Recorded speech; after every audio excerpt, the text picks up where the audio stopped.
नमस्कार।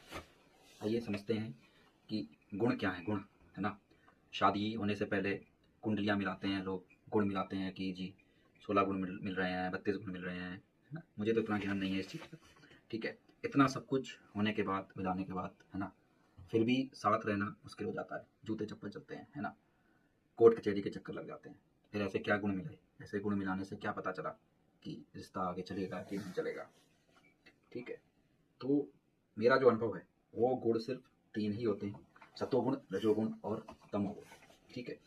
ये ही गुण है, ये क्या है, एक तरीके से हमारे अंतःकरण में 3 पहलवान हैं, है ना, तीनों आपस में कुश्ती करते रहते हैं, सतोगुण, रजोगुण और तमोगुण।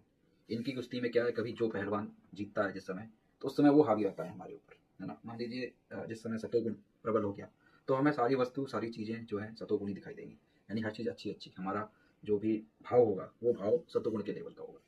फिर कभी पहलवान रजोगुण वाला पहलवान जीत गया, तो हमारे अंदर रजोगुण आ जाता है। इसको ऐसे समझते हैं जैसे कि हमने किसी संत को देखा, है ना, या किसी पंडित को देखा, कथावाचक को देखा जो कि कथा कर रहे हैं। हम कहते हैं बड़े दयालु हैं, बड़े कृपालु हैं, है ना, 2 वक्त की रोटी के लिए कितना कष्ट उठा रहे हैं, ये देखो, है ना, ज्ञान बांट रहे हैं लोगों में, है ना, अपना जीवन इन्होंने दांव पर लगा दिया, ठीक है। पढ़े लिखे थे, ये भी अच्छी तरह कहीं काम कर सकते थे, कमा सकते थे, परिवार चला सकते थे, लेकिन समाज के लिए इन्होंने अपने जीवन का बलिदान दे दिया। तो इस तरह का जब हमारे अंदर विचार आ रहा है, तो उस संत के लिए या उस कथावाचक के लिए हमारे अंदर सतोगुण प्रबल है ना। वही कुछ महीने बाद हम देखते हैं तो उनको बोलते हैं, अरे क्या दयालु, ठीक है, अपना कुछ काम नहीं है करने के लिए, सोचा है बस बैठ करके 4 घंटे कथा कर लेंगे, उसके बाद खाएंगे पिएंगे मस्ती मारेंगे, गौ गौ सेवा करनी होगी, गौशाला बनानी होगी इनको, है ना, विधवा आश्रम बनाना होगा, है ना, या फिर जो भी है, क्या बोलते हैं, कोई आश्रम वगैरह वो बनाना होगा, इस वजह से ये कर लेते हैं, मेहनत ज़्यादा है नहीं इस काम में, ठीक है, चल रहा है अपना, कोई इशू नहीं है। तो इस तरह का जब हमारे अंदर भाव आया, इस तरह का मतलब विचार आया, तो उस समय रजोगुण हमारे अंतःकरण में प्रबल था, इसलिए हमें वही व्यक्ति, है ना, दूसरे भाव में दिखने लगा।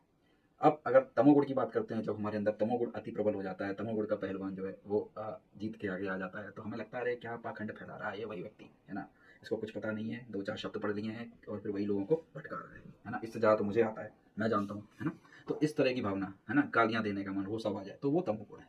तो यही 3 गुण होते हैं, यही 3 गुण उठते बैठते और बदलते रहते हैं हमारे अंतःकरण में।